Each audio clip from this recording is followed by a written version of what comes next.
Disney fans. Oh, hi, Disney. We are so excited to announce our next animated feature, Hans Christian Andersen's The Little Mermaid. That is gonna be amazing. Now, there are several changes we made to the story. Oh, it's okay. Anything from you is fine. First off, the mermaid doesn't die in the end. Oh, wow. That really changes a lot, but that's fine. The sea witch is the villain.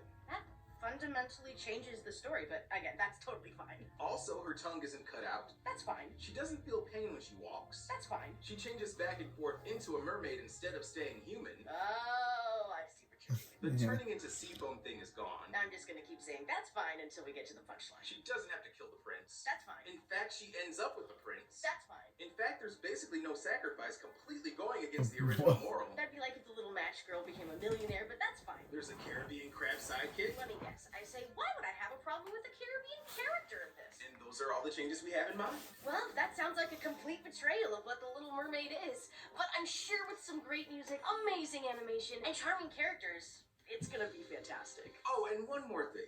Somewhere down the line, we're going to make her black.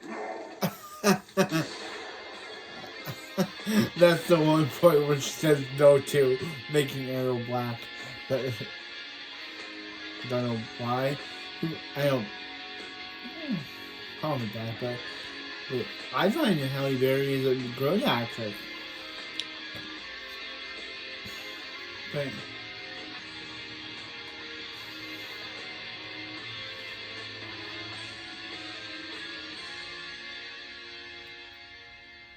Hello, I'm the nostalgia hey, Greg. guy. Remember it, so you don't have to. Oh, don't let that opening fool you. This movie's still awful. I thought people liked it. It hasn't been the best year for Disney, has it? With films majorly underperforming, some attractions closing, and I guess controversy for people who haven't seen anything for 30 years? Like I've mentioned in the past, unless it directly goes against the idea of the story, I just don't care one way or another if a race or gender is switched out. I'm not gonna suddenly hate these characters because someone's amazing imagination can't handle a different skin tone. But with that said, I'm not gonna pretend like Disney's so brave for doing this either. Mulan has all Asian actors, unlike before. Okay, movie's still terrible. I honestly give Disney credit when they give a different race a good original story as opposed to white people's pandering table scraps. But yeah, I'm not gonna play along like people have always hated these remakes when a lot of folks gave me flack for calling each of them dog shit, and then the teaser shows the only good thing in this movie, Bailey singing, and suddenly react like, oh, I've always hated these. No, I've always hated these, and I hated them for the good old-fashioned reasons, bad character and story. So yeah, I don't care what title card with big text, a crime star, and an evil Mickey you have. I also don't care what progressive checklist you judge movies by now, when tons of creators have said Disney's as woke as Sleeping Beauty. I'm judging this piece of shit like I would judge any piece of shit. And with all that out of the way, this isn't the worst of them, but it's bad. I really like the original one despite the major changes to the story, and the idea of giving it the same treatment that made Simba and Mufasa look at each other with epic indifference is not accomplished. Yeah. So in what way The Lion King is so. The Lion King remake is so bad. Disney remakes? Well, let's take a closer look. This is hopefully a fad that's wrapping up soon. The Little Mermaid. We open with, to be fair, some gorgeous cinematography of giant waves. When the film decides, hey, there should be one thing from Hans Christian Andersen in here, right? Yeah, amazing quote in a remake of a movie where the mermaid gets everything she wants. And no joke in this version, I actually think she gets him a little easier. The movie wants to kill itself even before it gets started. Oh. We're introduced to Prince Eric, played by Jonah Howard King, who is acting most unorthodox. Eric, pay attention. I love to, but I'm just filled with too much whimsical enchantment. Burn shit. We then cut to the Kingdom of Atlantica, which, if like in the original, is the most beautiful sand castle of turds in the sea. Wow. I guess it doesn't have to be censored at least. Where King Triton, played by Javier Bardem, is meeting up with his daughters. Different mothers, huh? No, they're not. Racially, they're pretty cool. Yep, all the daughters are different races, and there's no explanation. I mean, I guess they're mermaids, you can do whatever you want, but they go out of their way to write a backstory explaining why the prince and his mother are different races. May I remind you that a deadly shipwreck first brought you to us? So it is odd leaving it open if this is just how mermaids are born, if they're adopted, or if the king just kept putting his trident and other fish in the sea. Wow. Ariel, of course, is missing, and we see her, played by Haley Bailey, exploring the sunken ships of the sea. Look at this. It's the smallest trident I've ever seen. Wonder why a human would need one that size. Yeah. I bet Scuttle will know. So as you may have quickly noticed, everyone's on autopilot in this.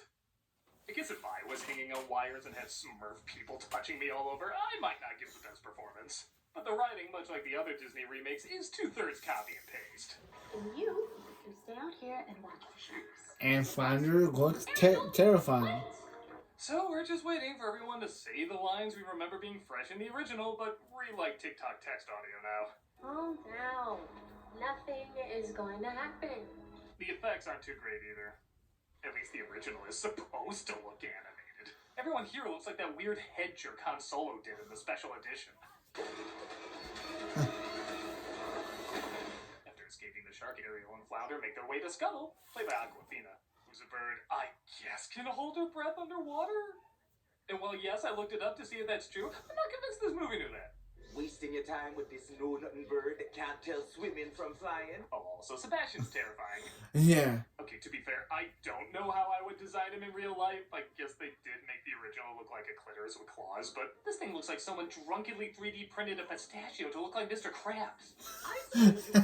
Mr. Krabs and pistachio. He digs his voice, and while he's nothing great, he's certainly better than Melissa McCarthy, who I swear sounds drunk throughout the majority of the movie. Banished and exiled, driven halfway to madness. What you really want is to be up there in the above world. Like a beast, you suffer like this. You won't have the terriers hanging around. I didn't think that little barracuda stood a chance luring you in. But don't get the wrong idea, by far the worst actor is surprisingly Javier Bardem, who either doesn't know how to act with effects, Disney, water, or all three. Oh, but he was the villain. Wait. Oh, he was the villain in the last movie of Pirates of the Caribbean.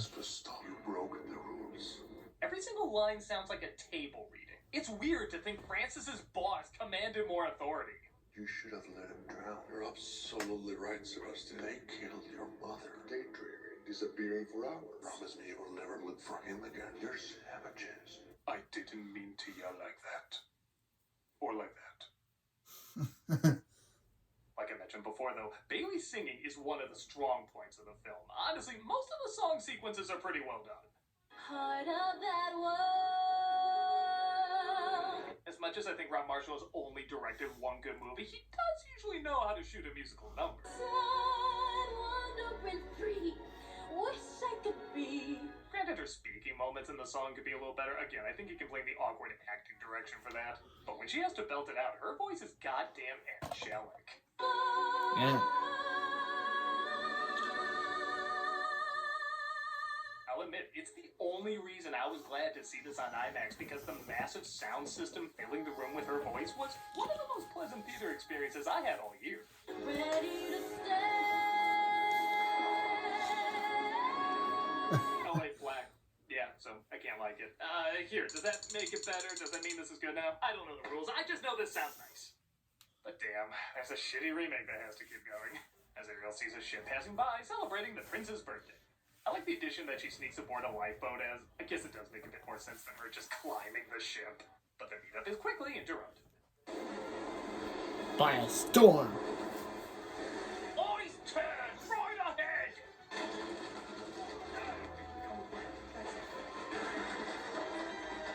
As in the original, Ariel saves the prince from drowning and brings him to shore.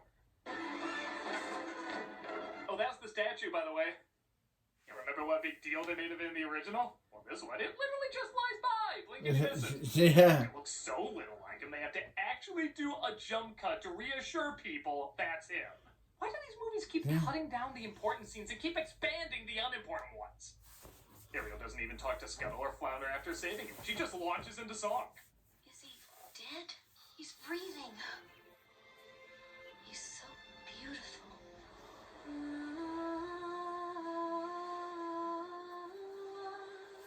Okay. I know these moments aren't long, but they are important. It's the difference between Beauty and the Beast looking lovingly at each other, playing with the dog, having dinner, Beast learning how to use a spoon, Belle playfully dragging him to teach him how to dance, and then just blankly walking into the ballroom like zombies. pretend this is the first time anybody's seen this story and put the same amount of effort into it. Ariel, what are you doing with that thing? Weaving these dots. A Roman Jonas brother. Yeah, we literally just had a song 2 minutes ago. Of course we're ready for another one. The seaweed is always greener. It's somebody else's lake. Okay, so again, to the film's credit, this is the only part of the movie I actually like better than the original. Don't get me wrong, it makes absolutely no sense. They sing about playing instruments, and they're literally playing no instruments. The newt play the flute, they can't play the harp, they play the bass. What the hell are you talking about? But while the original song was fun for what it was, this is visually dazzling. Half the underwater scenes in this movie look really dark and flat, but moments like this are colorful, creative, and have real life to them. And yeah, because I think they knew Bailey's voice was the best part of the film, they let her sing a lot more in this. Yeah, I never put together. Ariel only has one song in the original. I guess 1.5 if you count when her voice is taken, but again, that's not much. I bet you if Katzenberg did cut that song out, Eric would be like, The girl rescued me. She had most beautiful, quiet reactions. I like because they already showed her with the statue. Ariel literally has nowhere to go at the end of the song. Ariel. Guess she was just bored. God, this writing's bad! We see Eric with his mother, the Queen, which on a side note, I always give credit when a story actually shows a prince or princess's parents. It always feels weird when you hear they rule everything, but there's never a king or queen in sight. And she's played very well by Noma Sweeney. But man, I hope you enjoy those political talks about foreign negotiations in the Aladdin remake. Oh, you don't even remember it? Fear not, you won't remember this either. Yeah, and if you also like jams, you don't get jams in this, which is good. Yeah, jams, jams. Responsibilities are here. How many shipwrecks have there been in our waters this year? 6, Your Majesty. Did you hear that, Eric? Should we put a C-SPAN logo at the bottom of this? Who cares? Oh, and to make things weirder, the Queen actually believes there are people living in the ocean. The sea gods are against us, eroding our land from under us, stealing it back into the ocean. Wow, that not only sucks out the mystery and enchantment of discovering mermaids, but it also makes them pretty dumb. Why wouldn't you reach out? This isn't like a foreign country you might be at odds with. This is like an alien race that might have some supernatural shit. Wouldn't you want to know as much as you could about them? No more voyages, and no more chasing after girls who don't exist. You believe in sea gods? Why is it so hard to believe a girl from the ocean saved him? Thank God, a pointless song will save the day. But I'm still lost at sea. Oh, that was... Right where you left me. Okay, you're almost passable. In uncharted waters. Come find me. You're not Russell Crowe. Can we just play Bailey's music over him? Ready to stay. Yeah, you're not very good singer when the nostalgia critic has to put Bailey's music over you. 2 million downloads. Part of that world. Well, I don't know about everyone else, but I just don't know about everyone else. Like before, Sebastian accidentally tells Triton about Ariel's crush, forcing him to lose his temper if there was in fact any temper to lose.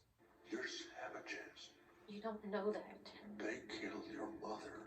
All 7 of them. What?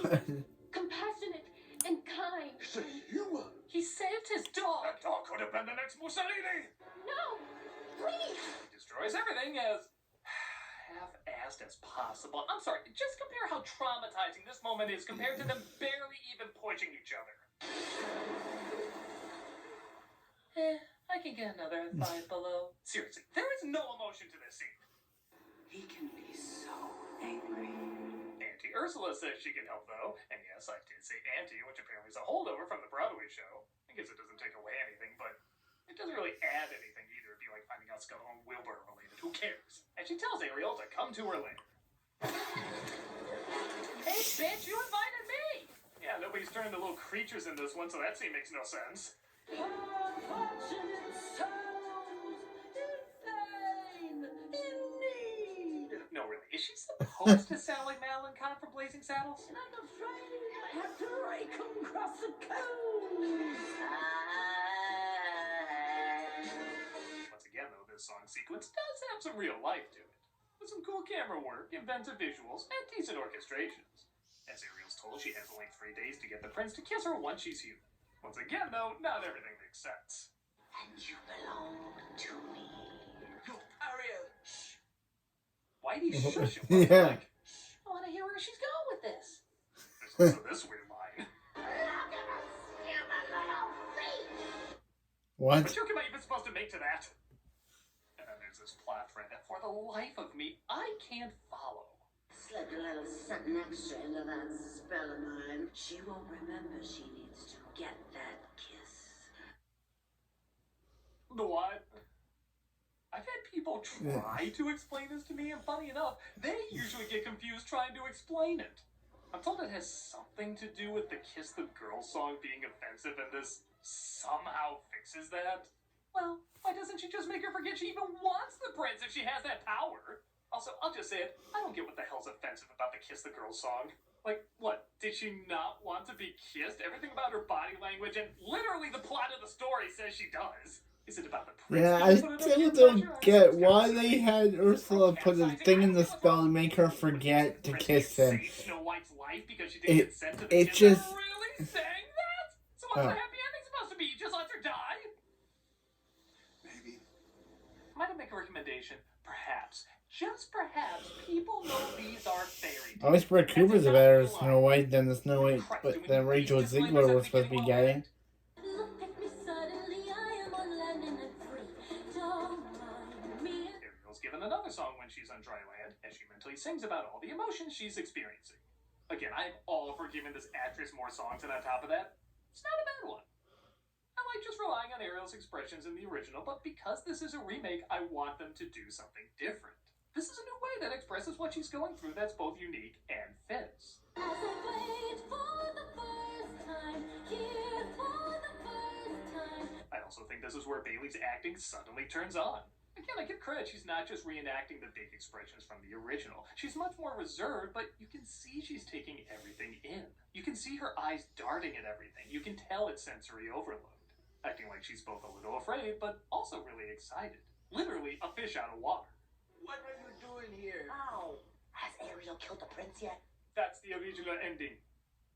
God, imagine the disclaimers if they did that. They also attempt to give Eric and Ariel more time together. Which, as I said in the review of the original, I think it would have made more sense if they grew their chemistry before she became a human. Like, maybe they talked for a long time, but she couldn't reveal herself to him. I don't know. Structurally, I think that makes more sense, but I do like they give them more scenes to build chemistry. Oh, by the way, Interesting. did you think Ariel was the Little Mermaid? Dumbass. My Little Mermaid. I found her on the coast of Cartagena. Yeah, it's this thing that impacts the story in absolutely no way. Let me guess. The title is offensive now, isn't it? Well, I can't wait until Disney does a remake of the remake so we can get this title. We get a cute cameo from Jodie Benson and another nice scene where Eric tries to guess Ariel's name. Again, this is one of the few moments I actually like better than the original. Ariel.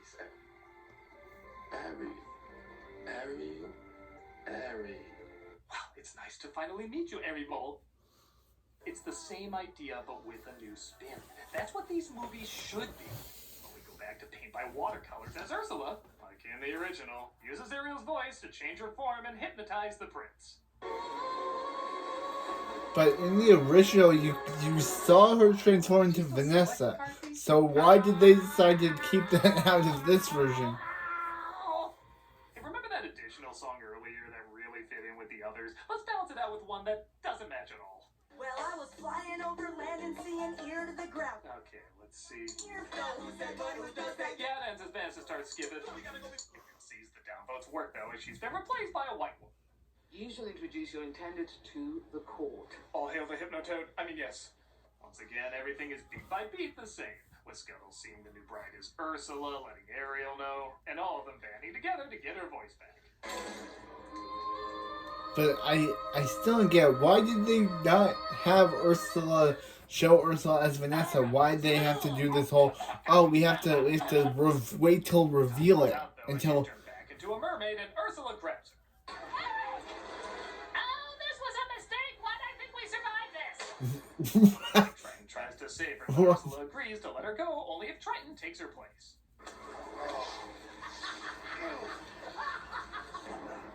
She turned me into pea soup. and I still found a way to make it boring. You are powerless against it! Like I said, beat for beat the same thing. Ariel saves Eric, Ursula turns into drag Thanos, and Eric drives the ship into her. I mean, Ariel, who has no idea how a ship works, drives it into her. Seriously, couldn't you replace the cart scene with a ship scene? I mean, at least that would help. Now this guy makes some sense. I guess you're trying to do the whole, oh, the girl saves the guy thing. So The girl I guess stops. it's kind of taking responsibility, but wasn't Eric killing Ursula how Triton saw not all humans are bad? I Yeah. guess in this one, he's like, You know, I loved him as Lord Lawrence in Little Women. Anyone who looks good in a top hat can't be evil. Triton somehow brings him back to life. I don't know. And he returns to his majestic indifference. All that matters now is that you're safe and home. Again, I hate when I get emotional like that. We need a boat. We have to find her. And then what? Well, Shape of Water banging, obviously. Our worlds were never meant to be together. I guess they just give up looking for her because true love? Why? She sees Ariel as miserable and finally turns her permanently into her human self. I knew you would never stop looking for me. Stop or start? The two get married because hitching someone you've known for 3 days is fine, but this song is evil, I guess. And the Queen vows that their two worlds should not stay apart. We got you something. What about Little Mermaid 2? Little Mermaid. Return to 100% worth the namesake of the film. Return to the Sea, where we see Ariel and Eric's daughter. Who? I guess they'll. You shouldn't have had to give up your voice to be here. And what about Ariel's beginnings? Will we get that? And I will always be here for you. No, get this movie as far away from me as humanly possible. Since The Lion King 2 is supposed to be a sequel and a prequel, I don't know how that'll work, but Because to this generic shot of the water.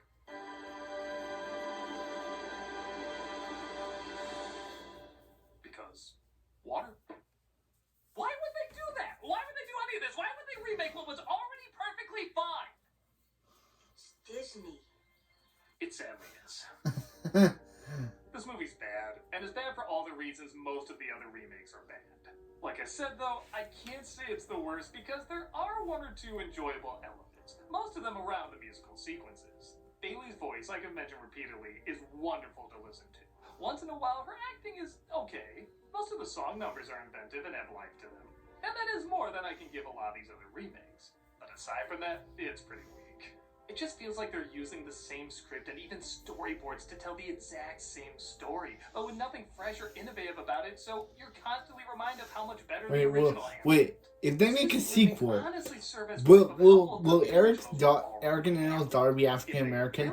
Because in the first movie she was white, but because Halle Bailey is African American, will they get an African American actress to play the daughter? Make them more dramatic and dark. If there's anything 80s Disney has shown us is that kids can handle it. But they won't. That's just my As theory. mentioned. It's Disney. But on the plus side, it sounds like people are finally getting tired of these remakes, as many of them, including this one, aren't quite doing the numbers they were hoping for. Disney has had so many peaks and valleys in their lifetime, and when they start to do bad, that's usually when they start to experiment and innovate again. Let's hope those days are close by, because if we have to put up with any more of these, there's going to be a lot more poor, unfortunate souls. I'm a nostalgia critic guy, remember? So you don't have